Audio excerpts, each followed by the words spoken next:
In a previous life, before you were press secretary, you worked for the campaign, and you made a comment, I believe, on Fox, in which you said President Trump will not allow the coronavirus to come to this country.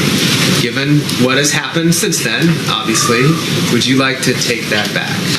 Well, first, let me note, I was asked a question on Fox Business about the president's travel restrictions. I noted what was the intent behind those travel restrictions, which is we will not see the coronavirus come here. We will not see terrorism come here, referring to an earlier set of travel restrictions.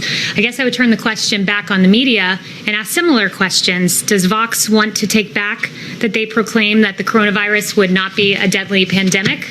Does the Washington Post want to take back that they told Americans to get a grip, the flu is bigger than the coronavirus? Does the Washington Post likewise want to take back that our brains are causing us to exaggerate the threat of the coronavirus? Does the New York Times want to take back that fear of the virus may be spreading faster than the virus itself? Does NPR want to take back that the flu was a much bigger threat than the coronavirus? And finally, once again, the Washington Post, would they like to take back that the government should not respond aggressively to the coronavirus? I'll leave you with those questions, and maybe you'll have some answers in a few days. Yep. Kayleigh, thank you very much. You were prepared for that. Because what else would a Trump administration official be if not deflecting the blame for their own failures and shortcomings onto someone else? This is Trump's new press secretary absolving herself of her insane claim that Trump wouldn't let the coronavirus enter the United States, which aired on Fox Business on February 25th. I mean, isn't it just a matter of protecting us, our national security really being at stake? And he's sort of the last line of defense there.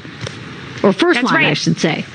Absolutely. This president will always put America first. He will always protect American citizens. We will not see diseases like the coronavirus come here. We will not see terrorism come here. And isn't that refreshing when contrasting it with the awful presidency of President Obama? Kayleigh McEnany, thank you so much. Good to see you tonight. Thank you. Again, the most important point to note here is that she's comparing this statement to articles written nearly a month earlier, just in case you thought there was a planet on which she'd be acting in good faith. Now, as for the articles that McEnany uses to absolve herself, let's go through them. She references the Washington Post article entitled, "Get a Grip, America, the flu is a much bigger threat than coronavirus for now," which was posted on February 1st, at which point there were 8 cases. So when the Washington Post wrote right there in the title that the flu was a bigger threat than coronavirus for now, it's because the flu had been a bigger threat than the coronavirus at that point. She points to a New York Times article entitled, "In Europe, fear spreads faster than the coronavirus itself," which was from February 18th and isn't even about the United States.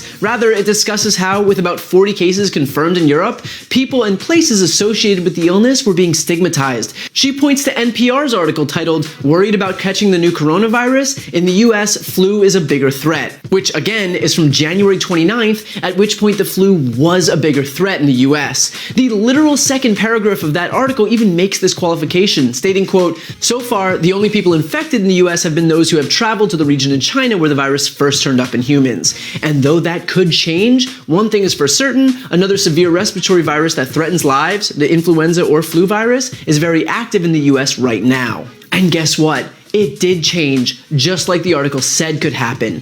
And finally, she references the Washington Post article, "Why We Should Be Wary of an Aggressive Government Response to Coronavirus," from February 3rd, which was a piece warning of the dangers of scapegoating marginalized populations. The article says, quote, "Respiratory diseases are not easily contained by travel bans or quarantines. Rather than contain an epidemic, harsh coercive policies often scapegoat already marginalized populations and intensify panic rather than quell it." And the article was exactly right. This respiratory disease wasn't easily contained by Trump's supposed brilliant travel ban, and it did scapegoat a marginalized population in the process. In other words, it was exactly correct. The point of her smug rant was to draw an equivalence between these articles from late January and early February, all of which are measured and generally still hold true, and her insane claim from nearly a month later that Trump was going to unilaterally protect this country from coronavirus, which he clearly was not able to do. When those articles were written, the flu was a bigger concern than coronavirus, and most of them even qualify that such a reality could change, which ended up happening.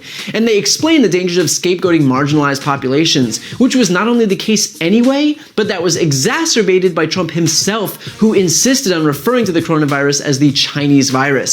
There have been hundreds, if not thousands, of instances of hate crimes against Asian Americans in the days and weeks surrounding the spread of the virus.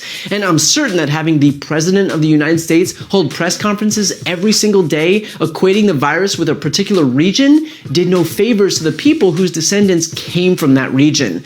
But what McEnany said about Trump being way too strong and powerful to allow the virus to come here is not only absurd and grossly sycophantic, but it was wrong when she said it on February 25th. We had our first case in the US on January 20th, and the first death was on February 6th. So if someone can explain to me how Trump was going to keep out a virus that not only had already been spreading throughout the United States for 3 weeks, but was already killing Americans, I would be fascinated to hear it. The reality is that McEnany's Fox Business rant was never based on facts, it was a job audition. She was showing Trump how hard she could grovel at his feet, and as expected, she got hired.